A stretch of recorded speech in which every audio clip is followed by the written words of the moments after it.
following show contains adult content. It's not our intent to offend anyone, but we want to inform you that if you are a child under the age of 18 or get offended easily, this next show may not be for you. The content, opinions, and subject matter of these shows are solely the choice of your show hosts and their guests, and not those of the Entertainment Network or any affiliated stations. Any comments or inquiries should be directed to those show hosts. Thank you for listening.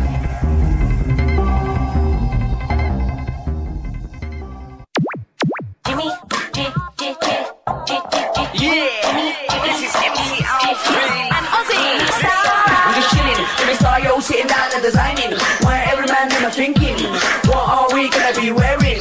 Yo, I'm a Liverpool MC, you can't test me. Big up the girls inside the party. Let's get down to crazy Jimmy. Big up myself and known as Alfie, the one and only, the Turkish MC. Always love the clothes of Jimmy. Beige, punk, yo, wanna be Jimmy Star's new celebrity. We'll take you out to Jimmy Star's. Hey ho, what's up everybody? Welcome to the Jimmy Star Show with Ron Russell, bringing you the good times in music, fashion, pop culture, and entertainment. We got a great show for you guys today. I'm really looking forward to it. We have character and creature actor Kevin Keppy coming on. You guys know him from the movie Smile, which did hundreds of millions of dollars. And we also have Ciro Dapagio coming on, and he's the Mob King, so it's going to be a lot of fun. And I'm looking forward to it. Before we get started, let's say hi to my cool, outrageous man about town co-host, Mr. Ron Russell. Before we get started, could you make that light a little warmer? Well, I don't know what that means. Less gray, more beige. I look like I died and got embalmed. Well, that's the same way we always use it. I look embalmed. That's the way we've done it every time. No, that's better, darker. I have to get sun. You know, we live in Palm Springs where it's 82 degrees in the daytime, but because it's winter, we don't go to the pool because of our mentality. It's still an East Coast mentality. I know, but it's still 70 degrees and the water's like 50. I know that, but the mentality is still New York or Brooklyn or wherever the hell we lived on the East Coast. And we don't, you know, I just can't go to the pool for some Even reason. in the summertime, though, in Palm Springs, when you get out of the pool, it's cold. Cold. It's cold. Even if it's 120 degrees, you get out of the pool and it's cold. Because, and I'll tell you why, I found out why.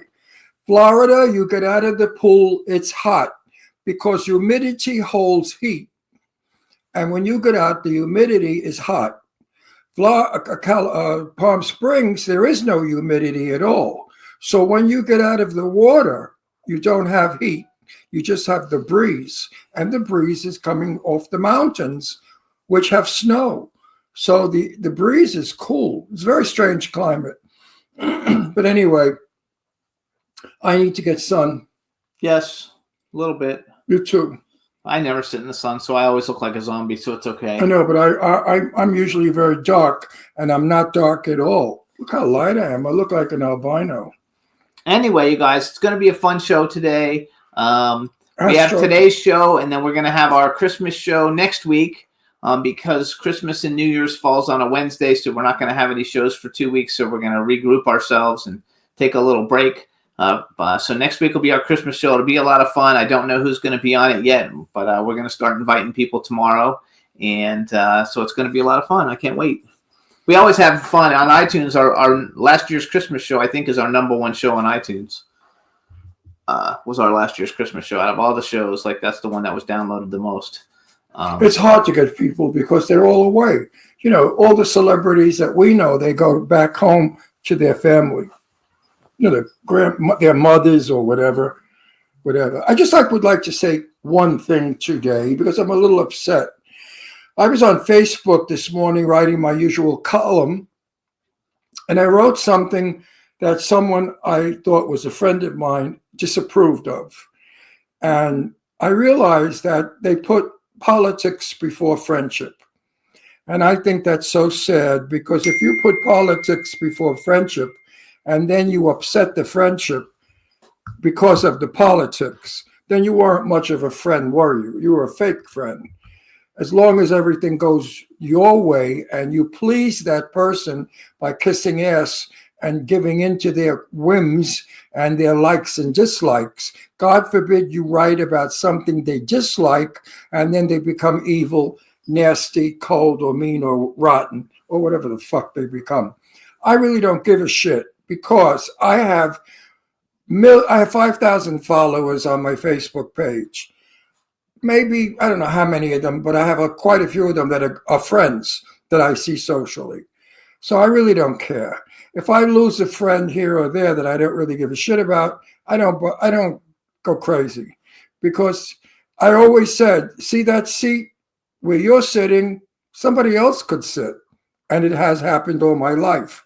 People that have sat in that seat betrayed me, left, and a new person, I have the hiccups, sat in that seat. Ooh, hiccups. So I'm just telling everybody out there not to worry. If somebody dumps you or upsets you or goes against you or is rude to you because of politics, don't feel bad, because there's somebody out there that feels exactly as you do. And when you meet them, they'll lick your wounds and they'll make you feel good because they believe what you believe. Plus, I think I wrote on Facebook something very clever. I wrote, what I write on Facebook are my words, and they are not for you to, I forgot what else. They're not for you to insult. Right. What I write on my pages are my words. They're mine, not yours to insult. So that's it. If somebody writes something on Facebook that you don't approve of, shut your fucking mouth, huh? Just scroll by it. I see stuff I don't approve of all the time. I just scroll by it. I'm not about to agitate and aggravate the person that wrote it. The person, listen, Facebook is like group therapy. Everybody, no, it is. Everybody writes what they feel inside. Not to be criticized or to be argumentative. Argumentative. I thought there was more to it. I see stuff all the time that I don't like. I scroll by it. I even have a meme I post all the time. Look, I saw something I didn't like on Facebook, and I didn't have to make an argument, and I didn't have to disagree. I just scrolled right on by to the next thing. Well, the person that gave me a little bit of aggravation today and hurt my feelings because he called me absurd and nonsense. What I write is nonsense, and I'm absurd. I would never have said those things to him because I had a little respect for the friendship. But now he's shown me that he has no respect for my friendship.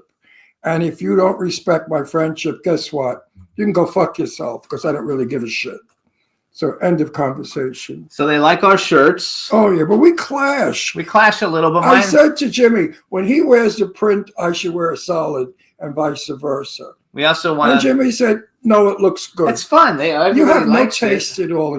You don't know how to dress. For a man that had a clothing manufacturing company. I know how to dress. It doesn't. We don't have to match. I don't like it called clashing match. No, but the colors. I mean, the print. Look, it's Mine much. is red. It's called much. Red. On a music break or whatever, I'm going to go put a solid shirt on. No, I can't stand to look at it. Do you want to do a solid shirt? I can take a music break and we can put you in one if you want one. Well, aren't we going to get our first guest? Yes, in 5 minutes. I have to figure out when. You think I didn't have any clothes. I have 5 closets full of clothes. And I have to think now what to put on. I'm cold. No, so we never match on purpose, you guys. They're asking. We never match on purpose. We don't even pay attention to what I need to put on a long sleeve shirt. They like it, though. And they say your shirt matches the Hollywood sign perfect, which it does. Matches my beautiful Versace wristwatch. That Jimmy got me another one for what? For was it my birthday? What'd you give me? Our anniversary. Our anniversary. I have an orange Versace. How beautiful that is. I love that watch. I love color watch. So Claudia just joined us from Germany. Hey, B, I want to thank you for what you did for me. How's your mother? Hope everybody's good. How's everybody feeling, honey? Hope it's good, and thank you for what you did for me. You must be B. freezing your ass off now, because Germany gets cold in the winter. I bet you got snow, too. Oh, probably. Oh, I could never live in Germany. I could never live in New York, let alone Germany. And I'm from New York, and I miss New York, but I could never live there. I mean, cold, snow, rain, He Grace. says thank you for asking, and that her mom is turning 92 on Saturday. Yeah, but I understood she wasn't feeling so hot. Yes, but she's turning 92. So happy birthday to B. Happy Claudia's birthday, mom, you guys. old bag. 92. She's tell her I said she's an old bag. How do you say old bag in Germany? Let's see. In Italian, una vecchio valigia. Una vecchio valigia in Italian. She says that there's no snow, but it's announced that it's going to snow Oh, this it's free. weekend. I was in Switzerland, and that's like Germany. You know, you could freeze your ass off up in those northern countries. I stayed in Genoa at my grandmother's house when I was 19, and I thought Italy would be beautiful. Hot. No, it's not.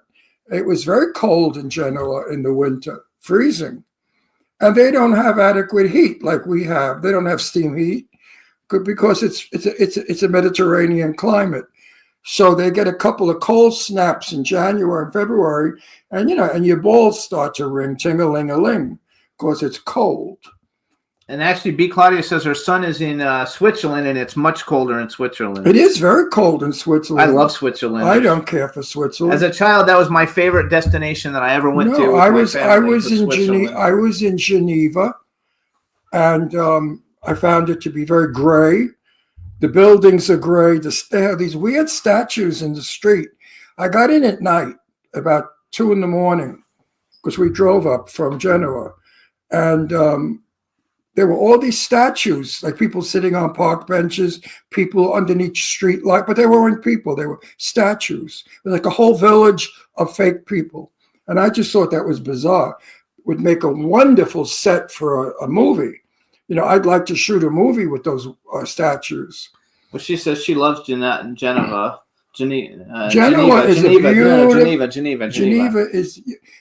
I didn't care for Geneva, but I'm not a Nordic lover. I like Mediterranean. I like pink and yellow and blue. I love flowers. I love the Mediterranean Sea. I love color. And Northern Europe is very gray. For some reason, the buildings are all gray. The minute you get to Italy, Spain, or France, then you start to see color. She says she loves Geneva too, but that's Italy. No, Genoa is a very beautiful city. Genoa is an enormous city, and it's a very, very modern city. And I'm very happy that my family is from Genoa. We are Genovese. So I've been to Switzerland twice as a kid with my family. I don't know where we went, but we stayed at the Butterfly Hotel. I remember that. I was only about 10. I went with my children. I went once. Hang on, let me finish. I'm sorry. I thought that boring subject was finished. And then when I was older, I went to Innsbruck, Austria. And when you're in Innsbruck, if you ski down one side of the mountain, you end up in Switzerland. So I did that also, right, which was fun. And you took your kids to... Leslie and I went to Mont Blanc, which is all the way up in Switzerland, the ski resort. Very beautiful, froze my ass off, snow all over the place. I couldn't stand another minute of it. I said, let's get back to Italy. I can't, the snow. And my daughter was very happy with the snow, but she's like, a Nazi. Because my daughter is half Italian, half Dutch. So the Dutch side loves the snow. So we want to also give a shout out. Dawn Hinton joined us. She's been absent for a couple of weeks. So Dawn, welcome back. Where were you that you were absent? And she had medical things going on. Oh, I thought maybe you met a man and you married. ran. And that doesn't mean anything. I thought you met a hot guy and you ran off to a resort somewhere to make love. I think that's far more romantic than where she was. That's maybe, but right. I think that we Dawn, where were you? In a hospital? I think we have our guest. So Juan, Kevin's in the studio. Is that what I see? He's there? Because you didn't write a text. I think he's there. So let's see if he is. So Juan, let's bring in Kevin. Yes, he just came in. Okay, perfect. Oh, he's not there. Hi, Kevin. Wow, you look cool. Look, I can read you. Yeah. Are you doing? Hello, world. You're shooting the Invisible Man, right? Oh, Astro! Oh, man of many talents. I love it. I love that. Like, what? So, what is that thing behind you? That like Medusa head? Oh, this is a coin of Alexander the Great that was made in Macedonia during his reign in around 333 BC. So it's a replica that I got in Greece when I traveled there. So and I really liked it. I love it. So I know. I yeah. used to live in Macedonia. with the Really? No ancient- kidding. Oh yeah, He's kidding. I'm 3,200 years old, and I made that medallion. I made that. You don't look a day older. So. I made it.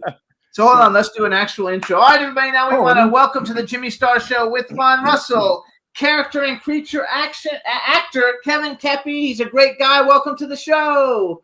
Hey, Guys, we met Kevin at the Day of the Cicada premiere. We had invited him there. He's a great guy. You're gonna love him. Before we get started, if you remember my cool, outrageous man about town co-host Ron Russell. I didn't get a chance to talk much with you because you always had people talking to you. They surrounded you like a beater, a bulb. No, they were. I couldn't get to talk to you because seriously, everybody was jumping on you. That's true. I was trying to introduce him to everybody. So you guys, Kevin's really cool, and we met him through his manager, Matt Chasen, who's a good friend of mine. So we want to give a shout out to Matt because Matt's the coolest. Hey, Matt. And we want to welcome you. And also, we have a chat room. People are starting to come in, so just say hi to everybody in the chat room.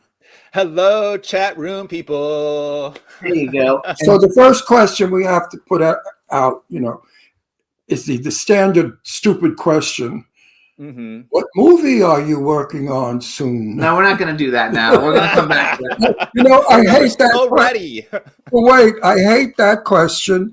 And the other question I hate, and I never say, is what made you decide to be an actor? I actually like that one, though. I hate that one. What made you decide to be an actor? Mm-hmm. So the actual real question? Yes, go ahead. Ask that one. I hate it.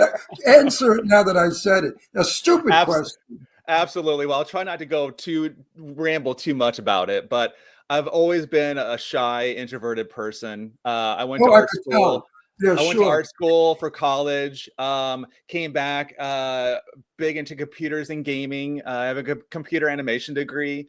So I was behind the computer too much, and I needed to be able to speak with people, to articulate and enunciate words, and to not be afraid to be social, And I love the arts, and I always wanted to do theater, and I just never got to it. So in my mid-20s, I saw my first play, Macbeth, at Springfield Little Theater in Springfield, Missouri, and it changed my life. I started taking acting classes after that.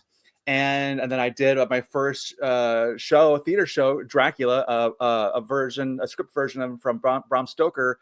And that's what just changed my life. It let me know that I really enjoy this. It was really making me grow as an individual. And I found the community, the love, and boy, it was just a flame to dry kindling essentially, and I was off to the races. You didn't get nervous then? Were you nervous the first time you go? Because movies is different. It's like everybody's involved, but when you're on theater, you're in front of a bunch of people. A true ham is never nervous.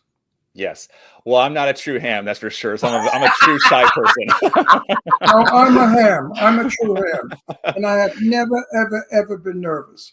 My first play I starred in, and it was titled Two in the Same. It was about two people in the same body. One was a drag queen and one was a man. And it was a difficult part to play because of the changing of who I was. And I looked out at the audience and I said to myself, I like this. That's cool. I felt so comfortable. And I said that to the kids, all the other people in the show. Afterwards, we went out to eat, and one guy said, I was a wreck, Ron. Oh my God. He said, you gave me such a part to play. I said, why were you so nervous? You were brilliant. He said, weren't you nervous? I said, not at all. I had to keep myself awake. I had to almost smack my face to wake up. I was in heaven. No, to me, it is a drug. Theater. I love theater. Making movies sucks. Boring. Stupid, sit around, bullshit. Oh, I hate it. Theater, your blood bubbles, your brain smokes.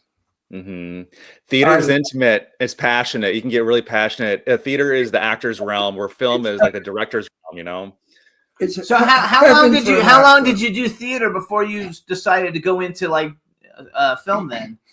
All the way. So, being from Springfield, Missouri, Midwest, I moved to LA 6 years ago. So I was doing theater consistently in rehearsals, 2-3 nights a week for 10 years, essentially, doing multiple shows and producing and directing, stage managing and doing a lot of stuff.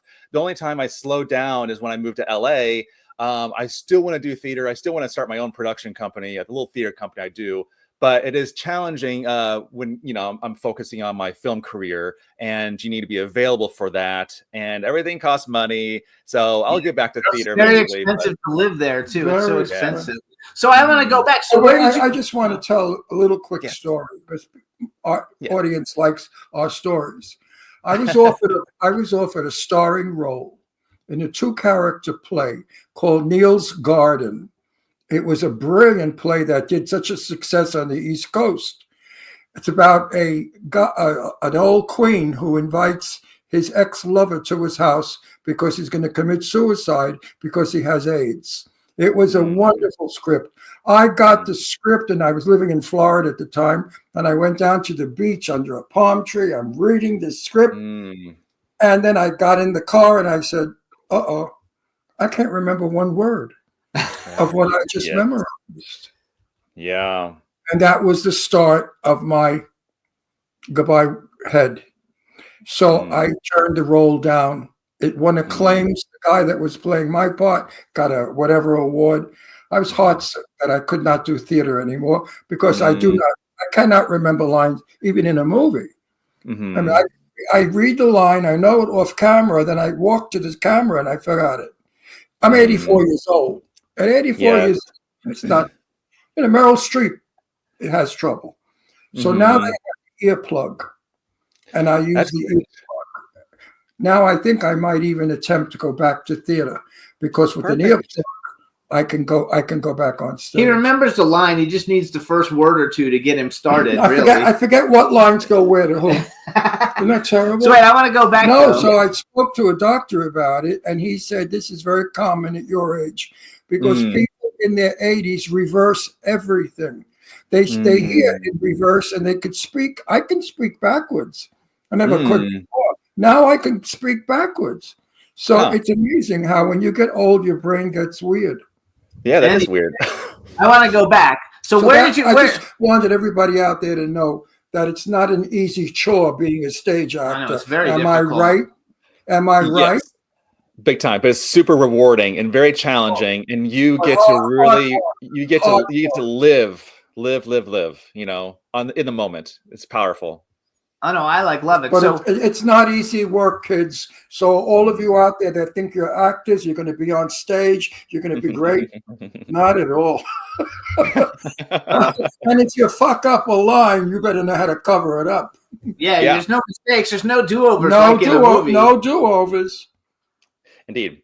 But that's the power of theater, because it teaches you to live in the moment, to listen to the people that you're around, and it's a pure relationship back and forth. Rather than film, sometimes you can cheat it, you can cut things or whatever. But on film, you have that relationship, and it's very powerful. And it really helps us to be more informed, to be better people in life, I feel. Oh, no, I think so, too. In film, I forget the camera's there. So I don't even know I'm working. Do you have that feeling? I have no idea I'm working. But on stage, I know I'm working. Yeah, well, you're sweating and all that stuff. I'm in a coma because I'm an actor that becomes the part. I study the part, the character. I do a whole story. Like, say I'm playing a vampire. I will, in my head, create where I am, what I'm doing. I make a movie out of it in my head. So when I'm working, I don't. That's the question I want to ask you. Wait a second, because I have other things I want. No, these are important. These are questions that we have plenty of time, so don't worry. These are questions that young people that want to be actors and actresses watch this show like a Bible because I give good tips. Now you maybe forget the fucking question. The question is, I guess I will have to do it. Do you become the character?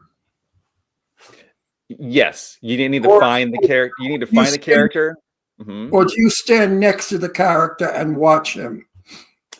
Become the character. And as I always know from my early classes, my teacher, George Cron, the character is just a representative of you. You just be you, and you find the character in you, and you in that character, and you merge, make that relationship, that engagement, and you express yourself authentically through that character as that character.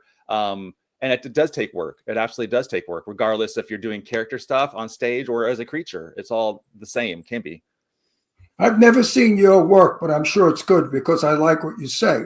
Because Hey, what thank you you. say, no, what you say is what makes a star or a good actor. I've worked with. I'm 60. I've been in the business 64 years. In Yeah. 64 years, I've worked with quite a few people, and some of the people I've worked with, I said to myself, "How the fuck did they ever get here?" I mean, why are they making $40,000 a week? I wonder because they're so bad. And then there are others that I work with. 1 second, just one word out of their trap, and I know we clicked. Isn't it amazing how we click and don't click with the fellow workers?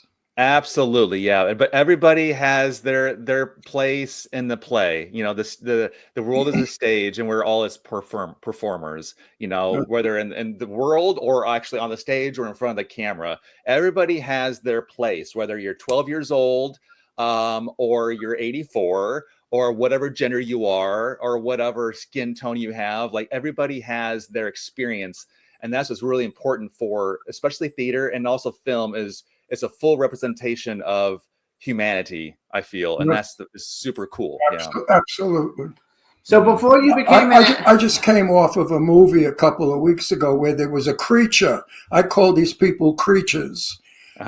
Extra. He was a soldier. Nothing, maybe one line. And you would think he's a producer, a director, a coordinator, a stuntman. I mean, and this guy walked around like he was you would have thought he was fucking like Brad Pitt with 10 Academy Awards. I mean, really. It was like something. And I said to Jimmy, I've seen big balls in my day, but I've never seen balls this big. This guy really is a sicko. Guess where he's going to go in his career? Nowhere. In the garbage. Because you can't do that. Everybody on the set couldn't stand him. All the other actors said, oh, he's obnoxious. So you can't, you guys out there, don't go on a set thinking you're big shit. Remember, you're just part of a play. You're just a little bit of something that makes something big. All right, so I want to go back. I want to go back for a second. Yes. Because you said something You interesting. would be good teaching. You should teach theater. Hey, thank you, Ron. Listen to me. Okay, let me go back, just please. a second, then you can have the fucking before I put two fingers. Okay, well then I want to talk for a long time and you be quiet. Two fingers. I got a whole page of stuff. Fingers. I have a whole page of stuff I need to cover. Two fingers, you'll never see again. He's my husband, we're He married. knows. You guys get along so well. 7 years we're married, and we torture each other every day. Okay, go ahead. That's Your cool. last thing, and then Let let me me forget talk. the Okay, fucking good. question I want to again. go back because I find it very interesting. Oh no, wait! I wanted to encourage him. To be a teacher. You have a very good way about you. I'm telling you right now. Thank you, be a Ron. teacher, because we need teachers. There's so many pay-to-play jerks coming into our business. Pay-to-play, and they need to be taught. So we need teachers to teach these people. If you're thinking of being an actor, learn to be an actor. Like you did. Like you have and have done. So you went to school though for you went to school for what? Really, I majored in computer animation, so that'd be for films and games, and but it was a graphic design degree. So I went to the Art Institute of Colorado, is where I went to in Denver. So it was very much an art institute, a very art college. So, but yeah, I graduated with that degree, thinking I would move to somewhere and make video games. And they said after I graduated, you can move to New York or you can move to LA. And I said, no way, New York, and I'm never moving to LA. So I guess I'm going back home to Missouri. So I think that's hilarious. I have to tell you something, Kevin. You should have gone to New York for theater. Yeah. Off is better than Broadway. You know, I'm a lover of off. I used to go see plays in an apartment. We sat on a sofa Cool. I in love an that. apartment and watched a brilliant performance from actors that used the kitchen table, the scene. It was wonderful. There's an art, there's an earthy art to New York that you get nowhere else. I miss it terribly. I miss off Broadway. Wait, though. So are you a gamer? Like now, are you a gamer? Do you play video games or you don't do it? Strange enough, it's one of those things. Once I started doing theater, and that was 2007, 2008 is when I did Dracula. That's the program right there I have on the wall. Yeah, cool. In 2008, I started hardcore rehearsing, going to classes, doing Shakespeare, going back to shows, and I just stopped gaming because for gaming to me, it was a way for me to the time of each day was just really running down. Gaming's fun. I really enjoyed it, but I just wasted so much of my days and my time. And I wanted to be able to like grow as a person and grow with my community and grow with and meet new friends and people. And holy cow, I have met so many amazing people in my life, from in the theater community, the film community, and the arts community, and I would have never otherwise ever have experienced. And a lot of those people, when I did Dracula, 3 of my friends moved out to LA shortly after that, and the whole time they said, Kevin, you need to come out here. You need to do what you do out here. And so, and I still have that supportive structure here in the Midwest and Chicago, and I just love it. Yeah. I think it's terrific. How did you play a vampire? Meaning, well, I always say, I want to suck your blood. Those vampires, And how did you play it? I feel each vampire is a different character, as is, Vlad Tepes or from Bram Stoker's Dracula. That's a different vampire versus like Count Orlok or from Salem's Lot. So they're all very different. But the vampires I played in Dracula, I played 2 or 3 in a Dead Sea Captain. So I just I saw what I had to do in the show. And of course, theater is also presentational. So I had to do what I wanted to do. And of course, my director helped to guide me. My director, one of my best friends, Nathan Shelton. So I was like Dracula's assistant. I came on stage right. And I would come on stage. Did you do the gray face and the teeth, all that shit?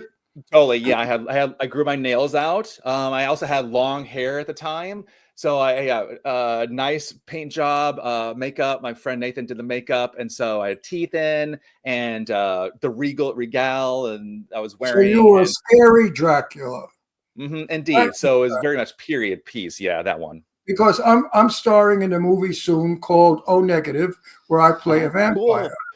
Cool. And I discussed it with my director, and I said, according to this script, my daughter doesn't know I'm a vampire. No one knows I'm a vampire. And I'm a homosexual vampire. And I understand that because living in the shadows as a homosexual man when I was young, I can relate to with the vampire. So we're going to shoot where nobody knows I'm a vampire, but I am. So I will not have any of those teeth or stuff, the accoutrements to make me look like one. I'm wondering how that's going to play. We don't know how that's going to play, but we'll see. What do you think? I think it's awesome. That's such a unique and fun choice and a way to go about it. You can also involve a lot of mystery to that. A lot of mystery.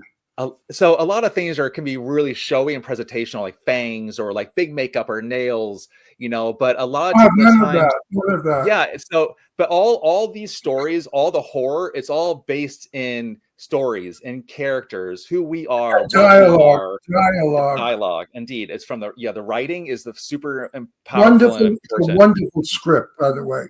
The only thing I'm not crazy about is when I do attack the male to get his blood, I am really vicious and really disgusting with the flesh and the blood.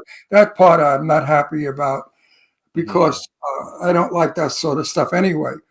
But they have to do it because it's a horror movie. Indeed. Yeah. So we have to have, I just can't be tiptoe through the tulips. We True. have to have some horror. Okay, so That's the only thing my I turn. like. Yes, you okay. can have the floor, my darling. Okay, okay, so you're an actor, and I went down your IMDb this morning, and I looked at everything that you've done, and you've done, other Well, I things. have to interrupt. I think you're terrific. You No, can't because let I'm me talk burst. for 2 I love seconds. him already. He's like my friend. I think you're terrific. Oh, You're thank a you, true Ron. guest, and you are not shy. You're full of shit. You're shy. He's not shy anymore. 'Cause when we were at that red carpet, we were at that red carpet with you. You had no problem, mixing with everybody, and you've had some phenomenal, success. So I looked at your IMDb resume, and you've done a bunch of comedies, and as an actor, so you're not only a character actor, even though you're probably best known for the characters that you. Yeah, where can portray. I want to see your work. Hang on, we're gonna talk. I got a real. I have everything covered. Just relax and let me talk. Excuse me. I have it all. Jafura. So let's first talk. I want to talk about a couple of the things that you have been in. Because first of all, you're in the TV series Evil, and we've actually had from Evil, Kurt Fuller, Fedor Steer, and John Carroll Lynch have all been on our show. Cool, right on. It's a great show, you guys. Evil, you guys, the TV series. Yes. He was also in Guillermo del Toro's Cabinet of Curiosities, which basically has every A-list star on the planet, since he's like one of the biggest directors in the world. And I think what people know the most is the fact that you're the nightmare mom in Smile. Mm-hmm. Yeah. So I want to hear a little bit about Smile. We're going to have a clip in a minute. Oh, good. I'm excited. Everybody else who knows what Smile is. I don't know. So Smile is one of the biggest horror franchises of the last 2 years, you guys. The first movie did excellent. The second movie did excellent. And I got a ding on my phone saying that Smile 3 has already been greenlit, and they're going to start shooting in 2025. So tell us a little bit about Smile. I just learned about Terrific or Terrifier. Terrifier, yes. We had the guy from Terrifier on. So tell me, did you have to audition for Smile? How did you do it? And before you answer that, tell us, how did you decide, like, I'm going to become, like, the next big creature actor? Well, the latter question, for sure, I didn't really decide anything. Right now, and definitely since I moved to LA, I'm following through and listening to my intuition for where I want to go and what I want to do and who I want to work with, whether it's just doing straight roles, like character roles or whatnot, or doing like really horrific character or creature roles. So I'm pursuing the things that I want to pursue, and I'm not necessarily, I don't want to be, my goal is not to be like the star or have a star in the Hollywood Walk of Fame or something, or to be the next person. So that's not me. My thing is to create, for me to express myself fully as an individual, as an artist, to connect with other people, to also help them become the best they can be, and to share and express all my abilities and all the friends and everybody that's been supported me in my life, to support them and grow and help them grow in all these different ways. And so it's all a journey for me. And when I go to horror conventions and things like that, it's so amazing to meet the different fans, the horror fans. That community is amazing. Yeah, so I love being present and being a person in this industry in this time, and to try to and work to fulfill myself as an artist, and to fulfill like a makeup artist, their image for like the art that I wear, the prosthetics and things like that, or the words that are written on the script, to perform and translate that to the best of my ability. That is, I want to help other people do good and to excel and exceed, and not just for myself, but I just want other people to do that. And it's very important to me. You are a 1950 actor. Yeah. You could have fit in. No, you could have fit in Greenwich Village in 1950 when we were all beatniks. Yeah, cool. When I was starting off as an actor at 19 years old, that's where I was, in the village. Oh, cool. You would have fit in. Your mentality is so 1950, true artist, not jerk off like today. I want to show off to my friends I'm in a movie. Yeah, I hear you. Thankfully for me, I've had amazing teachers, George Cron and Kristen Farr, my best friend Nathan Shelton. Like, they're true artists. And the Springfield, Missouri State University is located in Springfield, and they have an amazing theater program there, and a lot of contemporary a lot of big shows have come out of there. I mean, John Goodman went to MSU. He graduated from there. Kathleen Turner is from Springfield. And so a lot of big names. Brad Pitt's from Springfield. So a lot of big names and artists have come out of that region, which is really cool. Well, I came out of the Marlon Brando, Paul Newman, Joanne Wood. Those were my days. So wait. So we because on our show we had Fedor Steer, you know, who was in Evil. We've had Douglas Street on, and I used to hang out with him a lot. We've had Doug Jones on. Cool. You know, and Doug Jones is probably he's cool. I mean, another cool I guy. would say that he's Big probably time. like, you know, probably at the top of he's like the Brad Pitt of the character actor world, and you're quickly on your way with such great credits. So what I did is I took off of, and I don't know if these are totally updated. I took them off of YouTube, but I took your feature actor demo reel off of there and your character actor one. So I want to play the creature actor one for everybody. So Juan, we're gonna play the one that says creature actor demo reel. You introduce it. It's really short, you guys. It's only like a minute long. But you actually introduce it for us, and then hang on, we're gonna play it for everybody. Kevin, would you consider yourself theater trained? Oh, 100%. Yeah. 100%. Yeah. Mm-hmm. Then you're a good actor. All right, Yeah, you thank introduce it for us, and we're gonna play it. This is a quick creature demo reel that I have on YouTube that I use. Just trying to get some characters in there. I do need to update it, so just try to throw in as many cool looks and characters you do, and this is what we have.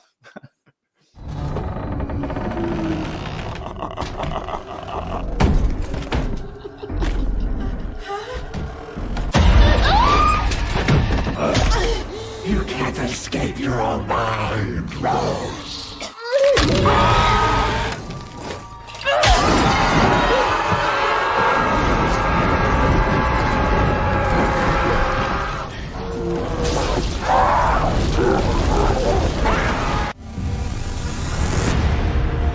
Look at all of you, naive.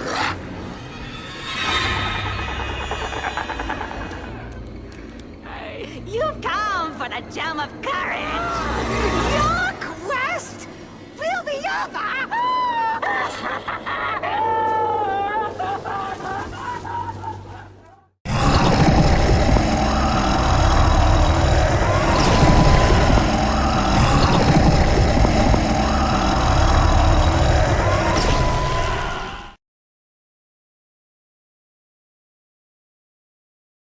I have to ask before I forget. So- Do you have any action? Do you have an action figure from any of your characters? Like, has there one been made of you yet? Not yet. I am dying will. for one. So one day I hope. I've never seen a clip with so many scary, disgusting things. Yeah, Now, I'm going wonderful. to ask you a question. That was CGI, the person on fire crawling, right? That was not you. That's a great question. It was me, but okay. So it was. I don't know the exact term or whatever, but it was me. It was a person, a stuntman who was on fire that matched my blocking, my choreography exactly.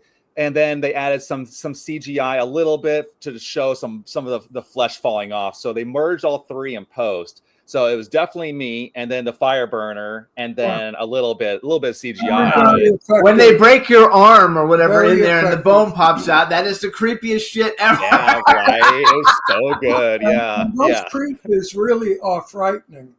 They're demonic. They're very much the devil. Very. I want to watch. How do I see this movie? It's streaming, I think. Are you streaming on anything? No, he's Smile. Smile is Smile. streaming someplace, I'm sure. Yeah, Smile is definitely on Paramount Plus. I think on Amazon. It's on a couple of those. I'm gonna watch. On Netflix, and Evil's on Paramount Plus. Yeah. Yeah, You know what? I promise I'll watch it after Christmas. Cool. I won't Yes. watch it before because I don't believe in horror before Christmas. So I want to also play the video of your other reel. So this is basically your character actor reel. This is you not in costume. Yes. You want to say something about that? Before I forget, you did your own work, your own makeup? No. No, I used to when I did. He said he does makeup, so I figured he could. No. He said he wants to in his career help the makeup artists be better at what they do, but when they're putting the makeup on him. Okay. Yes, but I do Yeah. know I do love makeup, and I used to apply it on myself doing simpler theater. But once I moved to LA, like I let the pros do it for me. So they're so good at it. Okay. So tell us a little bit about your character reel now, and then Juan, when after he introduces us, please play the one that says Kevin Krepke character actor demo reel. Well, let me just say first thing about this one. This reel is way outdated. I really need to update this one. I didn't know they're going to show this one, but hey, you can watch it. And but it's fun, and I have work. I love character work, and I love playing villains and different things that you can put. I could put a mustache on and turn into a different being or person. So that's why I get to play with a little bit in this reel. All right, enjoy, everybody. Oh, what the hell, man? So, how is it down there? Hot, man. What do you think? Chester, I need a favor. Oh, yeah? What's in it for me? I hear you've been dealing lately. If you'd be so kind, I need you to please take a message downstairs to the Dark One. Oh, a message for Beelzebub. Sure thing, man. Keep it short. I don't have anything to write with. I'm sending someone down. Consider it done. Anything else? And as you will be sorely missed, it's time I sent you back. Oh, hey, man. Can't I just stay up here in the AC just a little bit longer? I'm sorry. I understand. Oh! Hitler says hi. No joke. Later.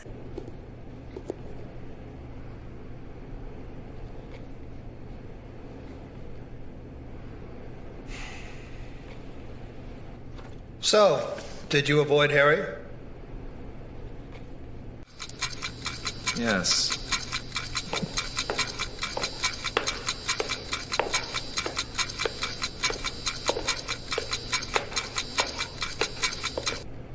Just like Nam.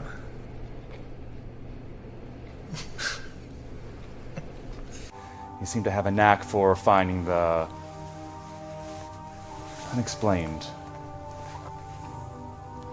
I just got fired for the unexplainable again. It just so happens we're in the market for the unexplained. No strings attached?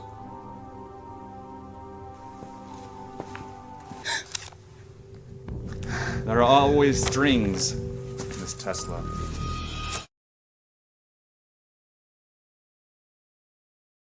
That last one was some like X-Files looking shit. Oh yeah, wasn't it cool? Yeah. I love your line. Kevin says hi. I loved it. No, Hitler says hi. I thought he Hitler said says hi. Hitler says hi. Oh, I thought Kevin said. No, Hitler says hi.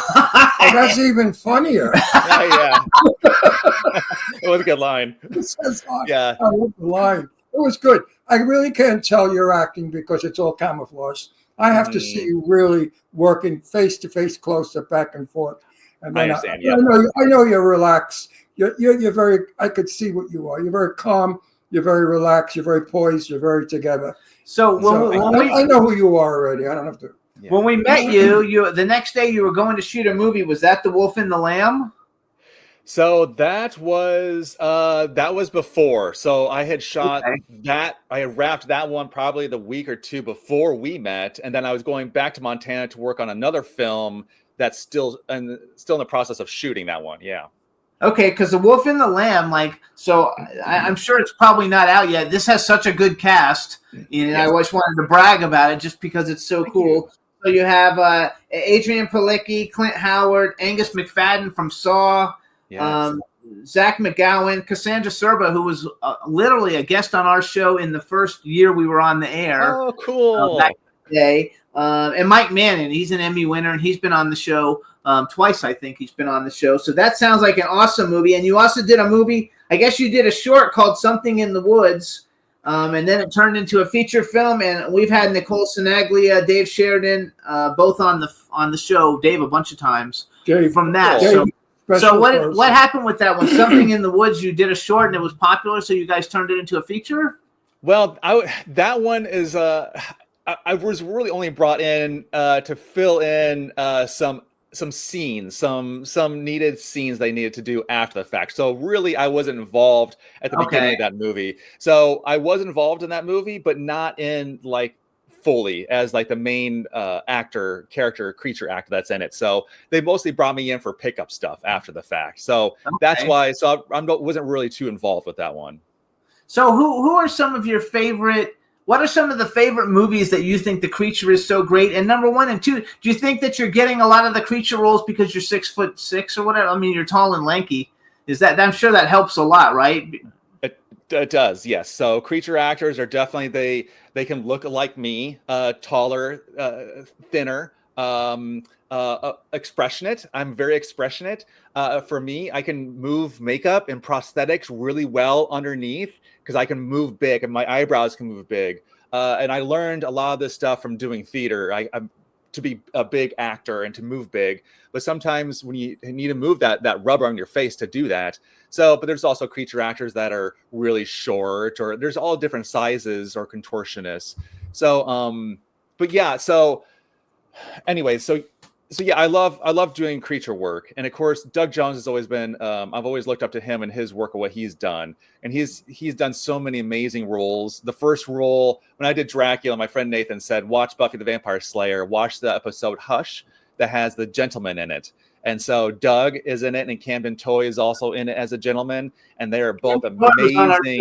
He was on our show too, Camden Toy. Rest in peace. Oh yeah, yes. Oh, Camden, yes. I think he was on our show twice. To me, the most beautiful monster creature ever created, to me, Creature from the Black Lagoon. Yes. That was a beautiful creature. I mean, beautiful. Absolutely. One of my favorites. In fact, I have it on the wall. So yeah. No, really. Oh, yeah. Awesome. I saw that movie in the theater when I was 16 years old. And I thought, my God, he was too beautiful to be scary. Yes. And I felt sorry for him. When they shot him, I felt so sad. That was a wonderful movie, by the way, The Creature from the Black Lagoon. I was actually friends with Rico Browning, too. Oh, cool. Way. Well, he was artistically designed beautifully. Absolutely, 100%. And so I remember watching that movie when I was like 2 years old, black and white. It was one of the first movies I saw, actually. I remember watching that movie. I was crawling on the floor, and there was a big black and white TV was on the ground too. And I saw the movie, and it just really it awed me for like, what is this? And it was just an amazing movie, and maybe that helped to inspire me today to do what I'm doing. Yeah, I think it's freaking it was awesome. A beautiful movie. So what are some of the other creatures that you have liked a lot? Like Doug Jones, because he's not just horror. Like, he was the Silver Surfer. Yes. He was the creature in the water or whatever. Shape in the water. Shape in the water. I mean, those are huge. Huge things to be in. Like, what are some of your ones that you have liked a lot as you're getting more involved with all of this? For what other people have done, or what? That other people have done. Yeah.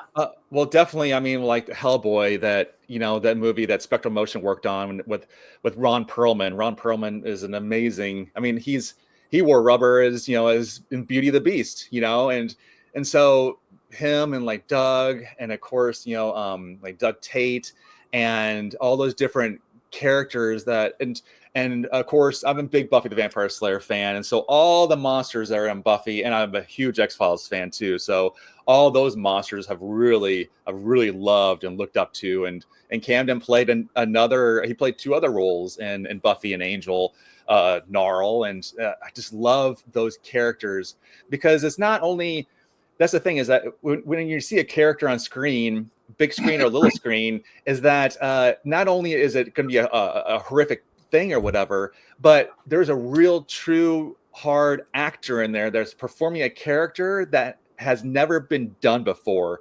Like when Camden played Gnarl in the episode of Buffy, he was like real long, and he's peeling skin off someone's like stomach and stuff like that, and he had to find who this character is. Like, this creature is not a real thing, so how do you figure out what this is? And Doug's done that too, and those are things that I love to do, to discover what this character is and who it is to me. It's love. I love it. It's just fantastical at what you can do and perform as an actor, as a creative person. We actually had Christy Swanson on the show many years ago from, and she's the movie version of Buffy the Vampire Slayer, not the yes version. She was the movie version of it. So here's something I like to ask everybody then. Yes. Can I ask one question? Yes, you can. Let's go back in time. I want your opinion. Boris Karloff. Yes. Bela Lugosi. What do you think of them? Oh, they're awesome. I will say I need to watch more of those movies. I have definitely seen them. I love them. They are, they're icons. They are. It's like Jack Kirby or any of those any of those big makeup artists. Like those were the guys that came before, like Bela Lugosi, all his stuff, and Karloff. Like those are the people that we look up to. And I just had a conversation with a friend of mine a couple of days ago about like the new Frankenstein movie coming out and other Frankenstein movies that have come before. And like they'll never be like the Karloff, with Boris doing that character. And because he's such a unique person and delivery and the movie, and boy, what a time to be alive at that time and to see that stuff in the movie theater, and like how energetic and exciting it would be. I can only imagine. How about it had never been seen before? Yes. How about you went to a theater as a 10-year-old kid and suddenly you saw this brand new thing called Frankenstein, how terrifying it was because you had never seen a monster before. So that's when the audiences really screamed and ran out of the theater because when they saw Dracula, no, I'm not lying to you. Yeah. My mother told me, I was too young.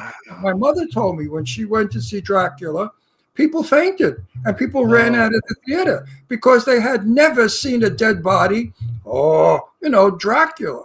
Today we're numb. Today they could throw eyeballs at us. They could throw vaginas in our face. We don't care. We're so used to it. But back then it had to be a thrill. Yeah.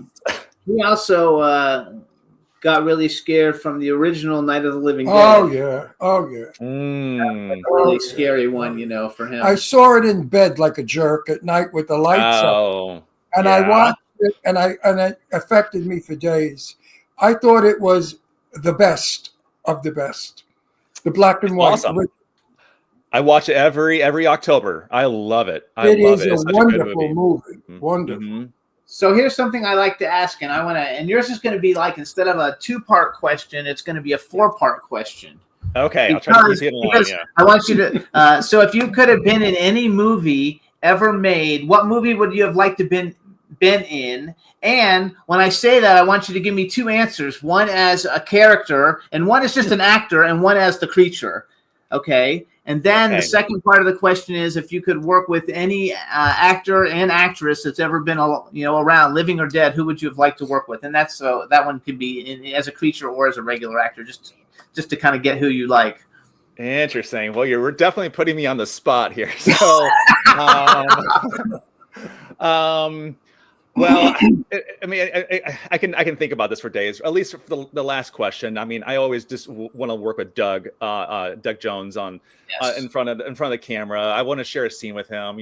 Whether and granted, I know there's tons of actors and people I would love to perform with, and all throughout history. But I still would just love. I love Doug's work, and he's such a nice man and such an amazing, talented performer. So I would just love to be in that same space with him, and so that would just be so awesome. Yes. But what movie? Oh boy, what movie? Granted, well, one of my favorite movies is John Carpenter's The Thing. It's the one of the biggest prosthetic special effects makeup effects movies, and it would just be. For one, it'd just be awesome just to be one of the actors in that movie as the creature or whatever. We just watched that not too long ago. It was on TV. We just watched fantastic. It. The Thing. Oh, The Thing. I like the original Thing, not the second make. The original was scary. When he breaks that door, everybody in the theater jumped to the ceiling. We didn't expect his arm to come through. And that was the first time they ever did that. Now they put the arm through all the time. Yes. But the I love it. original Okay. thing was spooky. Okay, so On the soundtrack. so give me an actress. Who's an actress you think it would be fun to work with? An actress or an actor or Yeah, actress. So you gave me a guy, give me a girl. oh boy. Oh my goodness. Now you're definitely putting me on the spot. I'm really difficult at these things. Well, let's see here. Gosh dang, I don't know. What's a movie you like, and then we can pick the actress from it. I'm so bad with these things. I'm always so bad because people ask me, "What's your favorite 2 horror movies?" I'm like, I go blank, and so I keep like lists on my phone. It's like, what are my favorite movies? So I can refer. What is your favorite horror? What is one of your favorite horror movies? What's one of your favorite horror movies? Well, definitely The Thing for sure. Okay. One of that, and also like, I mean, I love Rosemary's Baby. I love The Exorcist. I love, I mean, the Night of the Living Dead, the original one. I love those. I love, like The Conjuring for newer movies. I love that. Yes. Great let's see, those are really good. And there's. So you're putting me on the spot again, but those are a few of them. No, those are good. That's good. No, that's perfect. Okay, I love it. I think it's terrific. So you guys make sure too. You can follow Kevin. He's on Instagram at Kevin Keppy. It's KevinKeppy. Check out all the different things that he's been in. Definitely go see Smile if you haven't seen it, because the second one they say is really good also, and the third one's getting ready to be done. Check out Evil on Paramount Plus, I think. Is Evil on Paramount Plus? Paramount Plus. Yes. Evil's on Paramount Plus, and Guillermo del Toro's Cabinet of Curiosities. And then you did a reality show, The Quest. Yes. That was like a weird. So you're a creature in a reality show that has people where basically, because I wrote down that it was a fantasy adventure reality TV show. Yes, indeed. And actually, let me pause on that real quick. Okay, since you give me some more time. So definitely, I'm a huge X-Files fan, of course. So like 2 of the biggest actors, I love Gillian Anderson. I would love to share a screen with her. And also, of course, David Duchovny too. I love David Duchovny. And I met them both in person at Chicago WizardCon years ago. So they're amazing. Gillian Anderson's an amazing performer, actor, person. And then I love that. I love the X-Files, and I love both of them as actors. So I think they're terrific. Yes. So I forgot though. So you've been on a reality show, but you weren't the contestant. You were part of the cast that creeps out the contestants. Yes, indeed. I played two characters on episode 1 and 3, and this was a show on Disney Plus. It was eventually scrubbed or removed off their platform, so unfortunately, it's not able to be seen anymore. For whatever reason Disney decided to do. But it was a real fun show.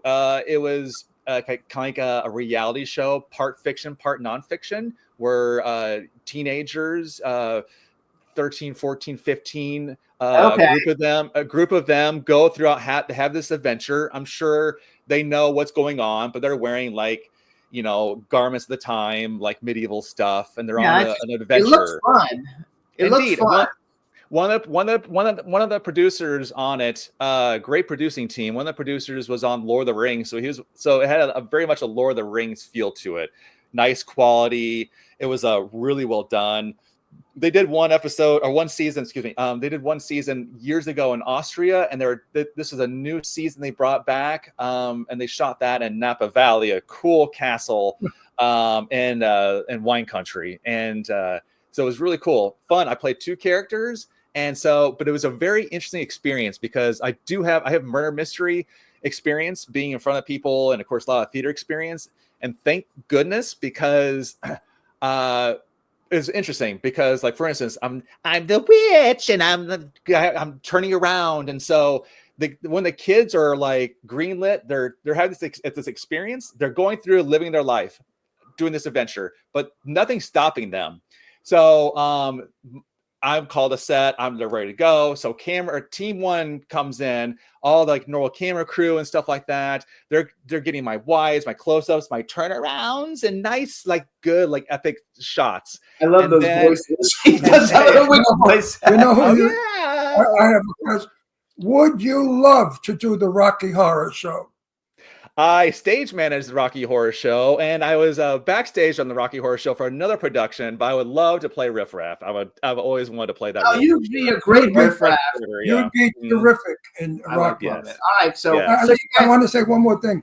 I heard a rumor that you and I might be working in the same movie. Oh, really? Well, I like that. Cool. I'm serious. As soon as they I talked to him about it a little bit. I've talked to his manager about it, and funding, I think, is coming through before Christmas, hopefully. So and then we'll I be hope getting we back. have scenes together. So it'll I be hope fun. so too, Ron. That's cool. Right on. I like to work with somebody that knows what they're doing for a change. Yes, I try to anyways. So you guys, please follow Kevin Keppy on Instagram. Check out all his projects. We want to thank you for coming on the show. Yep. Again, thank Matt Chasen for bringing you on your show. Have a Merry Christmas, and we'll talk to you soon. And you're a great guest. Great guest. Cool. Thank you. Have a very, very Merry Christmas or Happy Holiday, whatever you Happy have. holidays, Merry Christmas, and Happy New Year, Whatever indeed. whatever you pray to. Bye-bye. Thanks, Bye-bye. Kevin.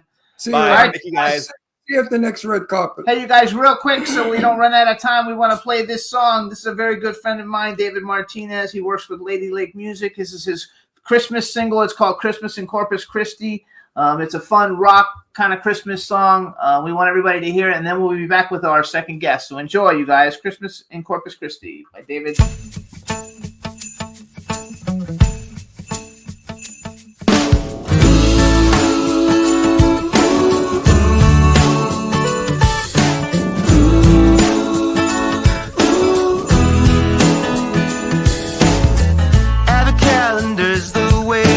Counting down the days, we're ready for Christmas break, already packed our bags. Corpus Christi Christmas has been on a Christmas list. Instead of mistletoe, my wish is for a hibiscus kiss. Christmas in Corpus Christi, no place I'd rather be. Hanging with friends and family in the sparkling city by the sea. Christmas in Corpus Christi. Christmas in Corpus Christi.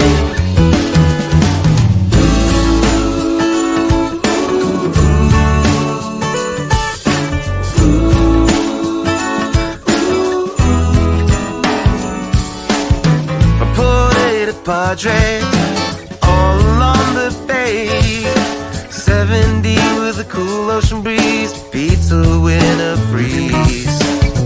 Right beside a boat parade, peppermint candy cane lane, merry mariachis on the street, caroling on the beach. Christmas in Corpus Christi, no place I'd rather be.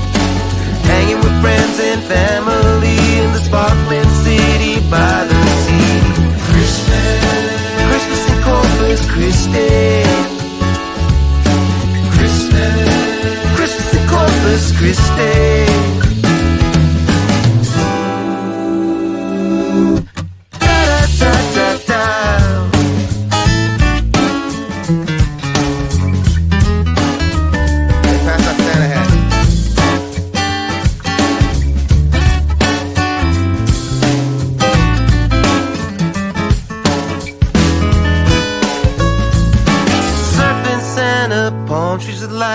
Nativity scene stars shining bright. Corpus Christi, body of Christ, he's the reason for the season. Christmas in Corpus Christi, no place we'd rather be.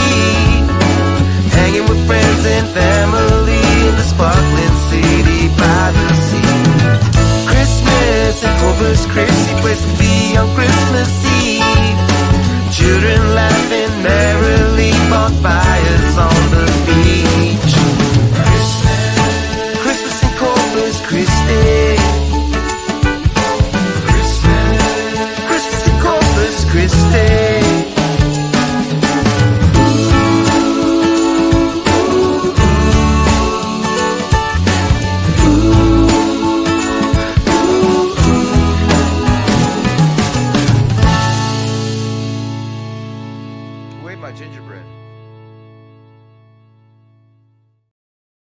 Hey, everybody, what's up? That was Christmas in Corpus Christi by David Martinez.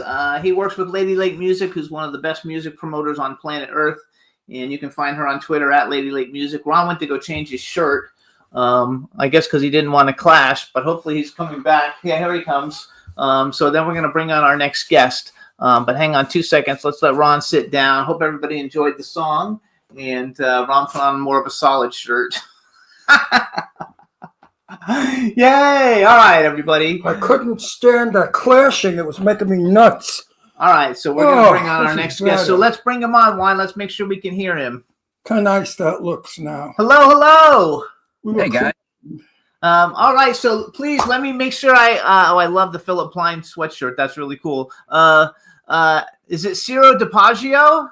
Yeah, Ciro Dapagio. Ciro Dapagio. All right, everybody. Now we want to welcome to the Jimmy Star Show with Ron Russell, content creator, writer, award-winning actor, executive producer, Ciro Dapagio. Hello and welcome to the show. Hello, thank you for having me. Nice to meet you guys. So this is my cool, outrageous man about town co-host, Ron Russell. Where are you from? Where's my DNA from? No, you. Are you from Brooklyn? Oh, yeah, I've lived in Brooklyn. I'm a Miami guy, though. I like to claim Miami. No. I want to know where you're from because I have to know. Anybody from Italians from Brooklyn are the best. And I'm an Italian from Brooklyn. So I'm the best. You're the best, too, if you're an Italian from Brooklyn. But if you're an Italian from New Jersey, we still have the Jersey War. So I lived in Florida. We're moving back to Florida this summer. Yeah. I got to get out of California. They're all nuts here. I know that's right. fucking crazy people in California. You come here normal and you wind up screwed up and you leave. So you're actually you live in Miami. I was born in Miami, but I only lived there as a young child, and then I grew up in West Palm Beach. I went to high school in Jacksonville, college in Gainesville, and then I moved back and I lived in Boca and Fort Lauderdale. I live in Boca now, but I like to claim Miami. I spent many years here. My kids, they're born in New York, and I have roots in New York, but I like Miami. I'm New York. I lived in Boca. My very good friends live in Boca. Do you know Giordano? No, I don't. Actor? Johnny Giordano is a buddy of mine, and also Lapandozzi. Yeah, I don't know him. But you know what? You're like me. My father said, never remember a name, I'll smack you. So you could say to me, do you know this one and you know that one? And I'll say no, and they could be next to me. Funny you say that because I was getting ready to tell you I won't recognize any name you tell me. What did he say? He said, I was just getting ready to tell you I won't recognize any name you tell me. Yeah, I don't recognize them either, but I want you to know that I know them so you know that I know the right people and you know the right people. It's the Italian code. You know, like, what's the Italian code? My very, very best friend. That means something. If you say my good friend, if you say my very, very, very good friend, then that's something. Yeah. So we have a chat room with a bunch of people in it. Say hi to everybody in the chat room. Hello, everybody. And so I hear you're a big shit producer, director, actor, everything. He's everything. I told him that you're the. So I lived in Fort Lauderdale. I was involved in everything that got done back in the day. I haven't lived there in many years. And I told him, like, for indie films, you're like at the top of the world for the quality of content that you're putting out. And in Florida, you are like king shit, I told him, because you really got a lot of great things going on. I actually even saw on your Facebook page a couple of weeks ago, maybe, that you are working with Robert Davi now. He's been on the show twice. Like, we love him. He's fabulous, and he's going to be working on some productions. Jimmy's been saying such good things about you. I told him I've never met you. No. He's bragging about you, right? So I said, what's this guy's name? I hear your name. I said, of course he's great. He's Italian, you stupid Irish bastard. What do you want from Irish, right? Irish have no brains. Yeah, me.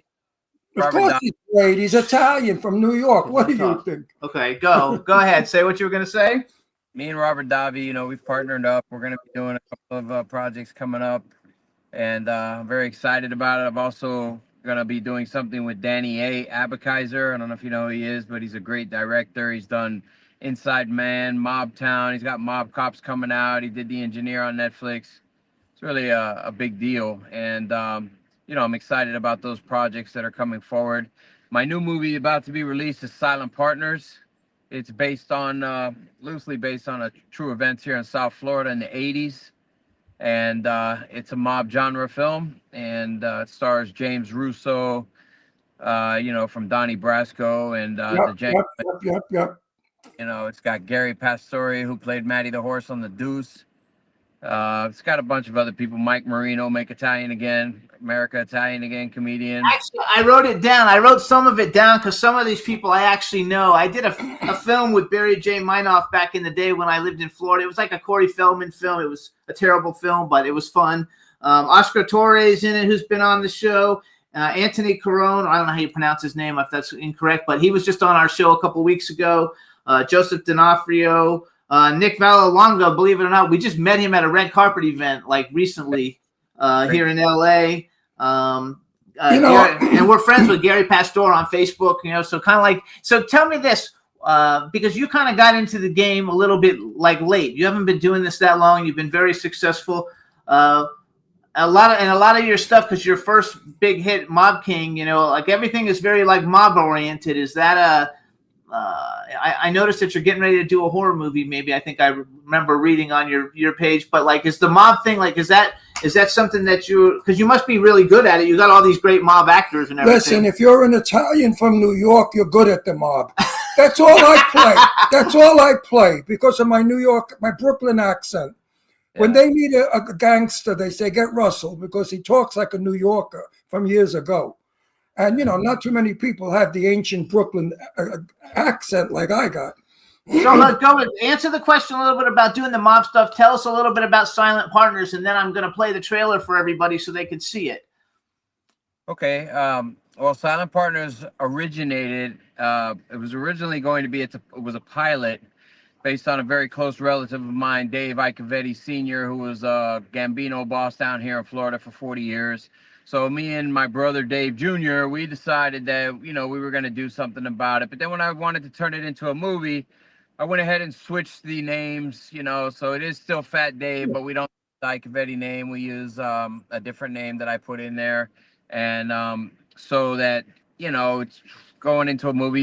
You don't want to have things that are, you know, can be people point fingers at and say, oh, you guys talked about this in the film or whatever. So the event that we base it on is an insurance scam that took place in the 80s. There were some guys down here that, you know, they were clipping people, you know, and making it look like it was, you know, the crew up in Cali there, the Mayo crew. I mean, up in New York there, the Mayo crew. So they were making it look like the Gemini killings, and, you know, the Gambinos down here caught wind of it, put some people on the trail to try to find out who it is. Now, they never caught those insurance guys. You know, they got away with, you know, they would write up these policies on people, and then they would take them out and cash out the policies. And so they got away scot-free. So I wanted to make a film that basically celebrated the bad guy. You know, he gets all the money, he kills everybody, he gets the hot girl at the end, and he rides off into the sunset. You know, so many times, all these movies, you know, the people always end up dead or whatever the case is, or the bad guy goes to jail. I had enough of that, you know. I want the bad guy to win in this movie, so he does. I love that. I agree with you. I know a lot of wise guys from Brooklyn. I'm 84 years old, so I know the fathers of the kids today. Sure. I was in so many houses of so-called mafia that had killers, bad people. They get the rap. I won't use the name, but the Capo to Capo, and a big mafioso from Staten Island. I was in his house, and his grandchildren were there. Guess what he was doing? Ballet with them. He was dancing ballet with his grandchildren. Now, you think you're going to show that in the movie? No. They always portray the Italian as the bad guy. The Italian was always the thief, the killer, the murderer, the whatever. We cut people up in bathtubs and then eat them. I'm sick of that shit. I would love to write a movie or be in a movie where they show the real inside of what supposedly the mafia is like. They help people. They help people. They help people with money. They help people with favors. They are good people. I stick up for the mafia. When they show the Italians as bad people, I get crazy. Because you go into the house of a mafioso, you're treated like a king. You sit down, they give you a beautiful meal. They say, okay, what can I do for you? Who does that? Who else does that? I should let him answer. You're like wait a minute. You know anybody else that does that? I don't. You know, for the record, I would just like to say that the cutting up of the bodies in the bathtub, nobody eats them. No, but I mean, that's that was funny. No, but that's what they listen. Every movie I see about Italian. First of all, the government is the mafia. You want to talk about bad guys? Look at Hillary Clinton. She killed more people than anybody I know in the mafia. All right? You want to talk about corruption? Look at the Democrats that we just got rid of. You want to talk about corruption? No, they talk about the mafia is bad. All the mafia is a bunch of Italians that got together because nobody would give them a job or a place to live. And they had children to feed and mothers and grandmothers to care for. So they joined an organization, and that organization runs like a business. All the kids that I know today that have parents that were supposedly mafia, you know what they are? Bankers, lawyers, stockbrokers. They're not hoods. They're beautiful kids. So take it back, because I want to take it back to Silent Partners. Okay, I get crazy with this shit. So Silent Partners, first of all, congratulations, because I believe I remember seeing that you won a Best Actor award at a big film festival for it. And you also, are you also the writer? Did you write it? I wrote some of it, but my main writers are my director, Joe Chianes, and James Bishop. They're my partners. We create everything. I create the franchises, and then they write the actual scripts for me.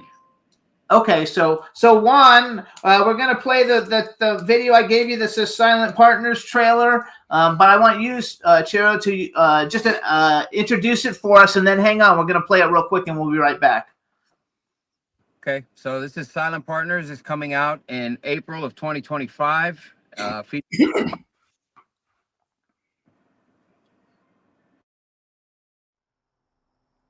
don't have the fucking money. I don't have it tonight, okay?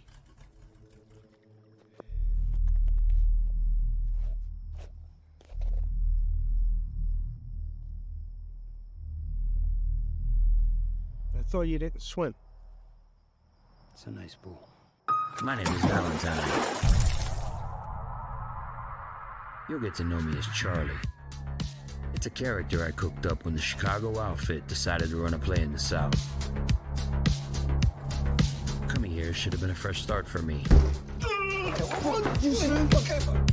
But it wasn't. I knew the game I was mixed up in had no end in sight. With the drug trade booming and all the sun, fun, and murder on the front page of the papers. It was a perfect cover for a scheme so diabolical it had the only family I've ever really known showered in profits for over a decade. Goody boy financial. Me? Falling for temptation? That shit's for the weak. Come with me. You got coke? You can't be an enforcer for the mob and have your guard down like you're some carefree asshole from the burbs taking karate lessons from a knockoff Chuck Norris. What type of law enforcement you do, Nick? Is that something I need to disclose? I knew I had one mission. I thought so. Make sure the plan got executed flawlessly.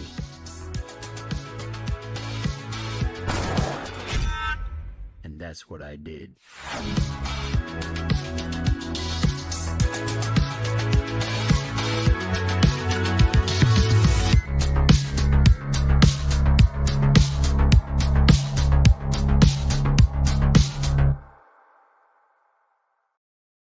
Yay, everybody. So that's the trailer for Silent Partners.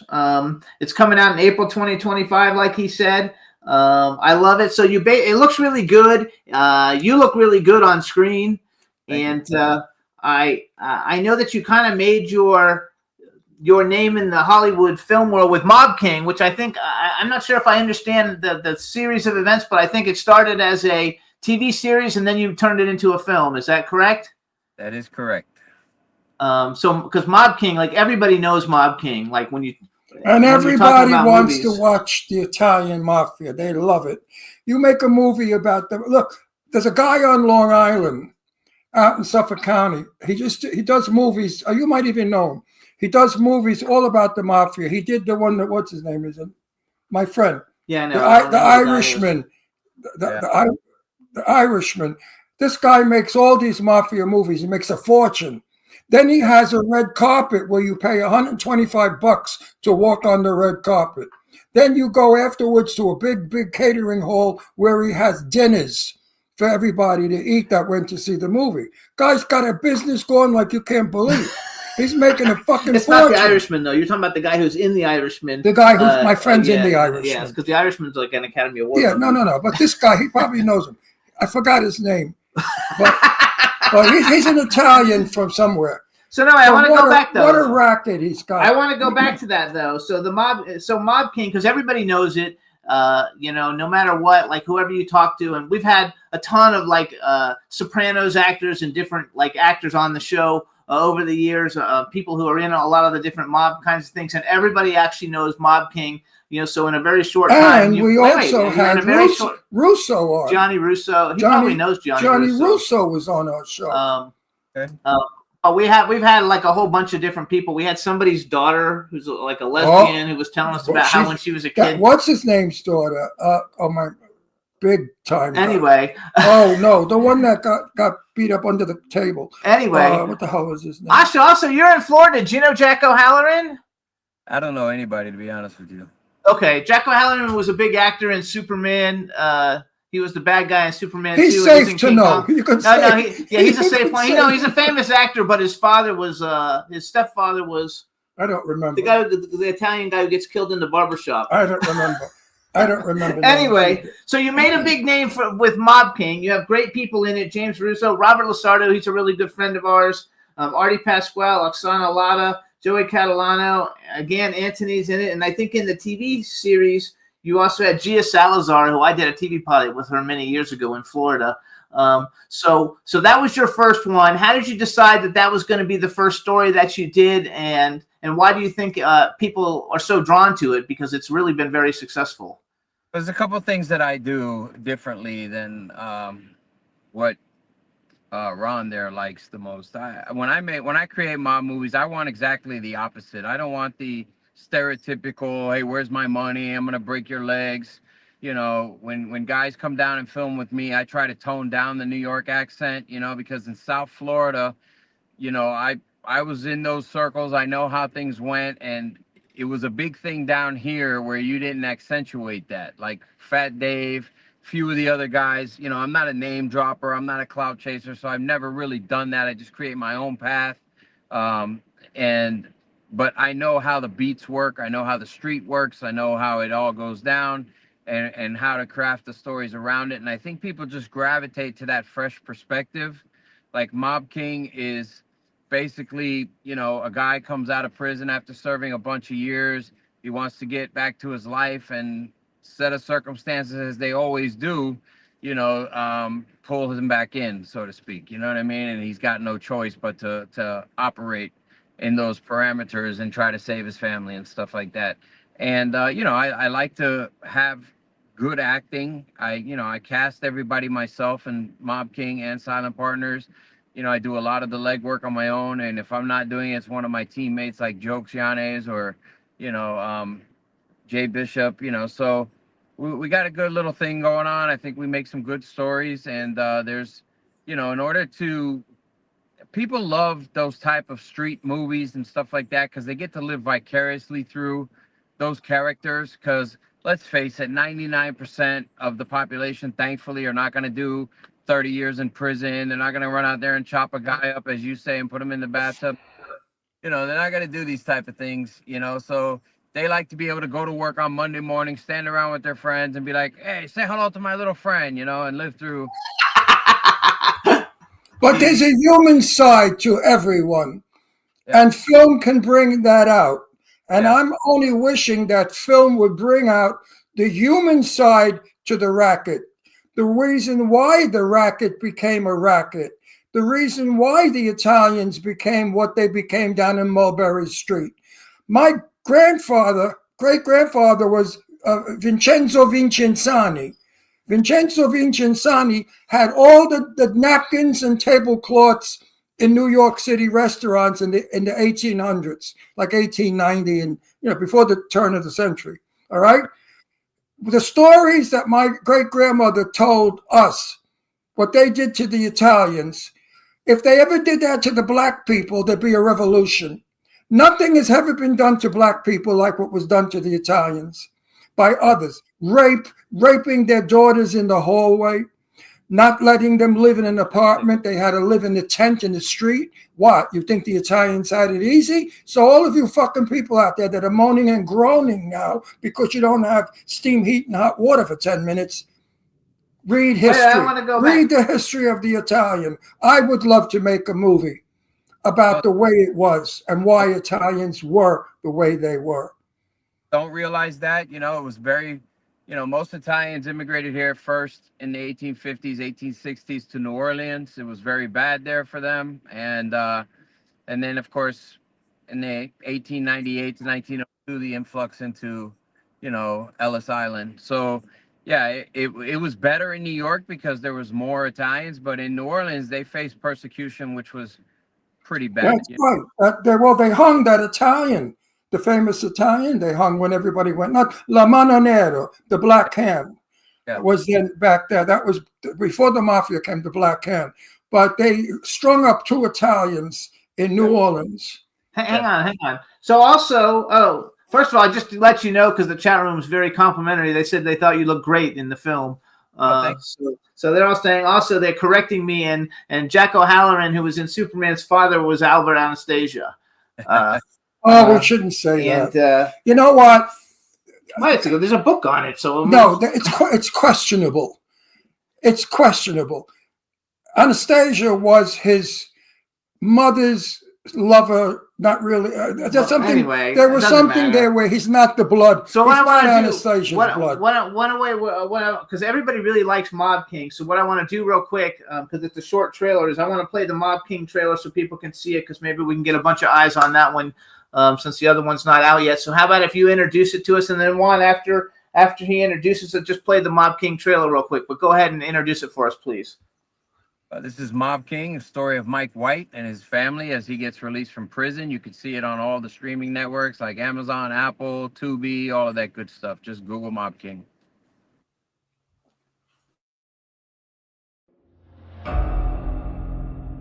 We made an oath. You know what that means. Salute.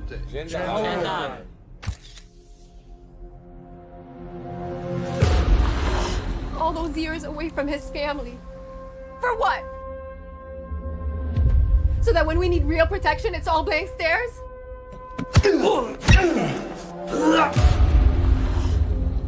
All we got right now is us. Do you really think he's gonna keep looking for you after this? The old Dons would never let a violation like this go unpunished. There's been some serious mishaps leading to bad business. But I want you to find him. I would die for Mike and all of these guys. But this is uncharted territory. You want to be a better husband?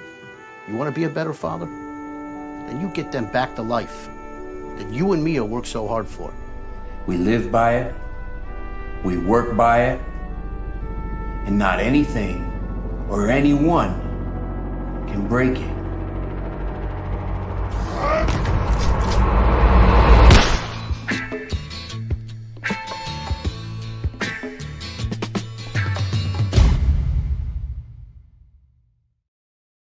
I freaking love it. It looks great. The chat room loves it. I love the fact that you said you cast the films yourself, and I've done that before, and that's not an easy job. And almost every face I recognize. I might not know their name, but I recognize them from all the different things that they've been in. So you did a great job with your casting. So kudos to you. Just keep in mind always, we never make the Italians look bad.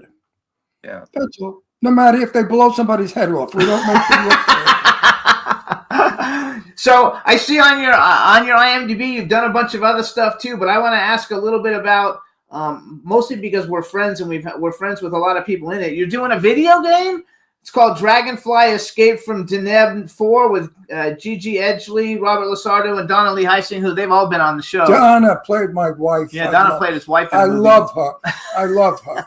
So, she's the sweetest girl. So, have you done a video game before? And what's the video game all about?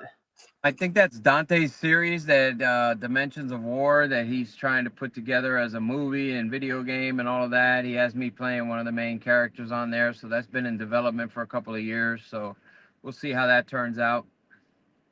Yeah, okay, so that one's not out. And then you also did a short. It's called Suitcasing. I think it won a bunch of. One thing that's very cool is everything you do wins a lot of awards. So kudos to that. But Suitcasing, it's a short comedy, and the tagline is: "In prison, you make money out the ass." Ciro, what do you think of the pizza in Florida? Suitcasing is a prison term for inmates that bring in contraband through the back door. So okay, got it. Oh, that's how. Okay, I didn't know what that was. Okay, so did you know that? What? Suitcasing is when you're in prison and you bring contraband in through your ass. That's funny though. That's a funny. Where can we see that one? Amazon. It's a 10-minute episode is on there now. It's the only 10-minute program that's on Amazon. They love it, so they keep it on there. Oh, and in the chat room, they're telling us that you also have merchandise for your film, and we should tell you to tell everybody where to go get it. Well, contact me on Facebook. We're actually I'm getting into a brand deal with a company out of as Donald Trump would say, China, and they're going to be producing a bunch of everything, really, you know. So, but I have all of that. I have everything. MobKingOliveOil.com. You could go to and get our Caliendo Mob King olive oil. Cigars, you know. You can just find me on Facebook. You send me a message or request me if you want to be friends. I'm very active there. I support my fan base like they support me, because you know I got this real thing about authenticity, and you know it always befuddles me how people who have a measure of fame or a measure of success and then will ignore the very people that put them in that position, because you can't have a book or anything that you do if you don't have a fan base that appreciates it. So I make a concerted effort. I spend hours a day on social media to respond to people, to let them know that I see them, that I appreciate them, and that's what has gotten me my deals and stuff like that. It's because of my following and fan base, where people want to do brand deals with me and put my name on their products to sell, and my movies. You know, Mob King took off because of my fan base, because you know, it had a lower level of distribution because it was my first film. Even though it's Gravitas, I don't want to in any way demean them, but they are a company that puts out 200-300 movies a year. You know, I mean, yes. you have to have a good movie, but they still kick out movies right and left. And a lot of people don't understand that this whole thing about make it and they will come, that's not the way things happen in the film business. You know, distribution is a very tough thing to get, and if you do get it, there's no behind it at that level. Gravitas and people around that area, all they do is they put it everywhere. So Gravitas does a very good job of putting it everywhere, but if you don't have the fan base or the marketing angle, because everything works through an algorithm. Amazon has their own algorithm, Apple has their own algorithm, and if you don't have people purchasing, it doesn't go into their algorithm. They're not going to show it to other people. And so I'll give you an example. When Mob King came out in May of 2023, that it started out at $2.99 to rent and $6.99 to buy. Within 4 hours, it went to $6.99 to rent and $13.99 to buy, because of the amount of people who were buying the movie. So in the last 18 months, for example, if you were to check IMDb or whatever, there's 27,000 IMDb. So, you know, in movie circles, they say that only 5% of all moviegoers leave reviews, and they're usually bad reviews. The people who love the movie don't say nothing about it. They just tell their friends, hey, that movie's great. So the fact that it has that many and it has good, you know, it has good buzz about it, and everybody who watches it seems to like it. It keeps pushing it and pushing it and pushing it, and it keeps doing well. So, and Silent Partners, in my opinion, is better. It's more full, and what I mean by that, there's more money in it. You know, there's more production value and bigger storylines besides just the one guy. So and it's got a higher level of distribution. Breaking Glass Pictures is distributing it. I gave them worldwide rights, so they're going to be really pushing the movie, and they're really excited about it. And you know, it's a fun 80s. If you grew up in Miami or you know about the 80s in Miami, it was the cocaine heyday, it was the party heyday, it was the mafia here.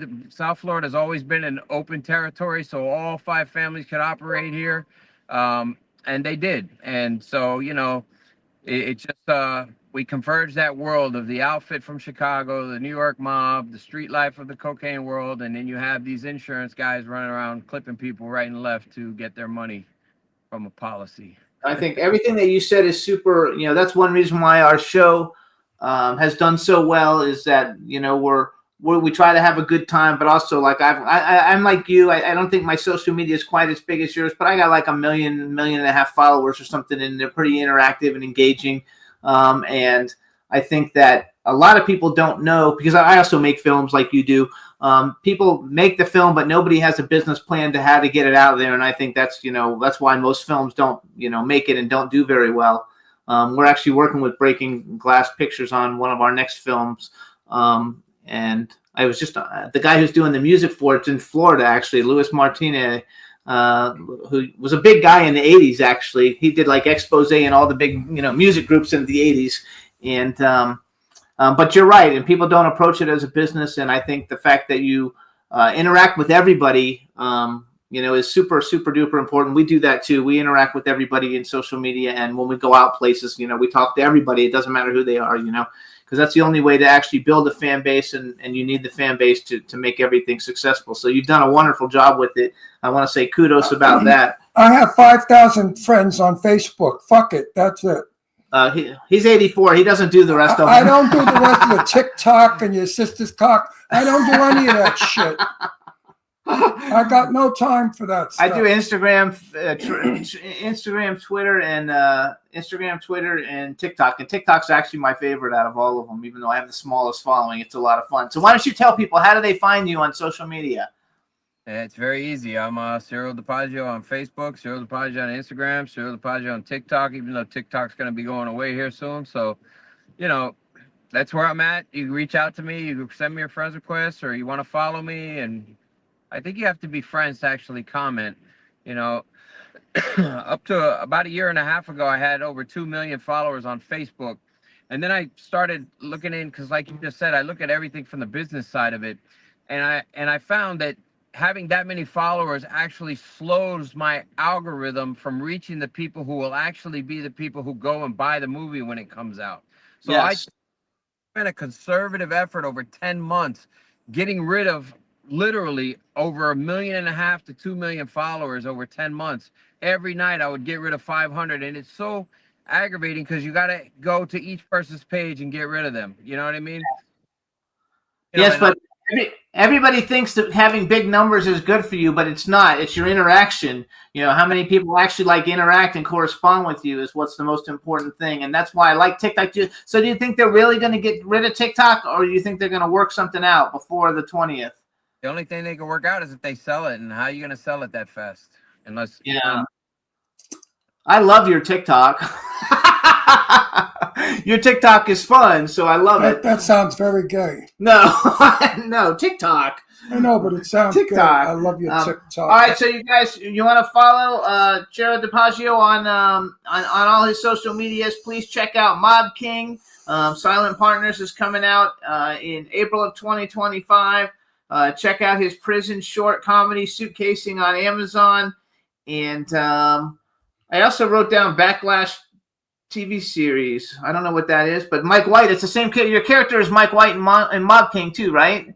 That's a kid named LeVar. He does some films and stuff, and he wanted me to come in, and we put my Mike White character into his thing that he had going on. I think the Backlash was out on Amazon about 7 years ago. So I did that. You know, I got Brass Knuckles, which is a bullying film that I made.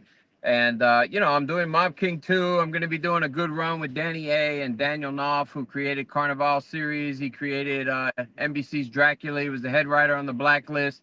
So, I'm getting around the type of people now that really get you on that super big stage. So I'm looking forward to the content that I can bring people.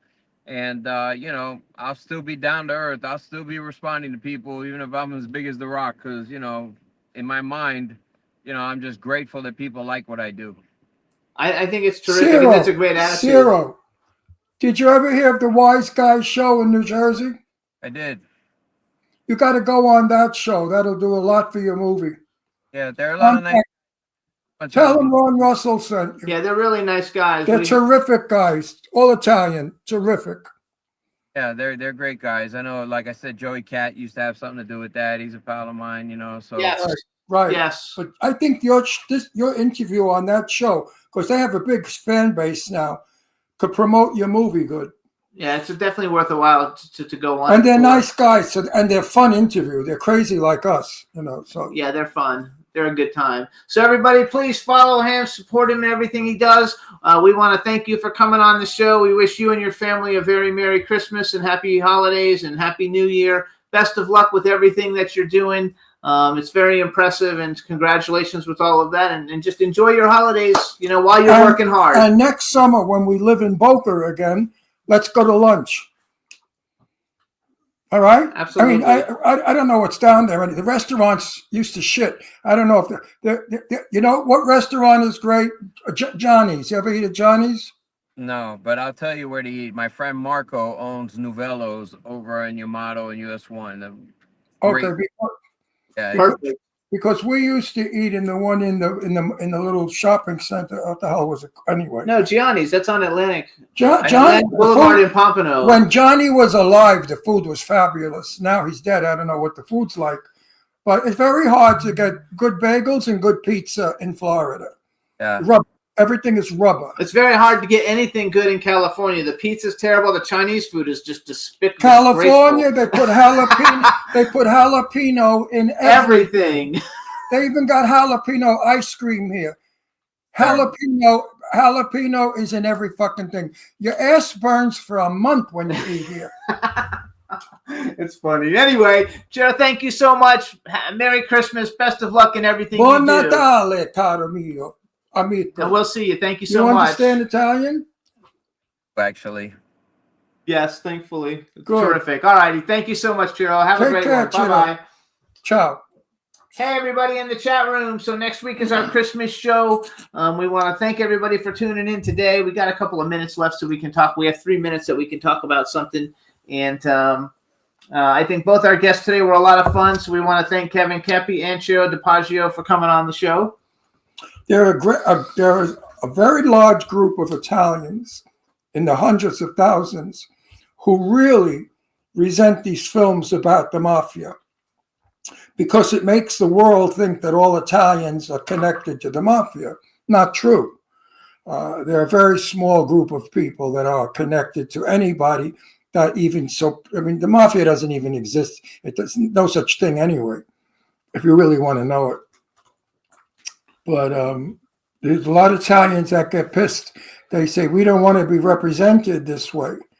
The same with the Jewish people. They hated the nanny because Fran Drescher was like a common Jew, a loudmouth. And her mother ate like a pig, with food hanging out of her mouth. And the Jewish people were very resentful of that because they were not that way. That was the antique 30, 40, 50, 60, 70 years ago, a type of foreign European Jew. But we have to learn that it's all movies. It's not true. There are good and bad in every race. And there are low class and elegant people in all races also. So there you go. Huh? So there you go. So everybody, thanks so much for tuning in, everybody. We're going to cut out. Wish everybody a great weekend, and we'll see you next week for our Christmas show in chat room. Thanks so much. We'll talk to you guys on social media. Bye, everybody. See ya. Bye-bye. See you next week. Woo. Can turn out to be so wrong. Yeah, we in the mix.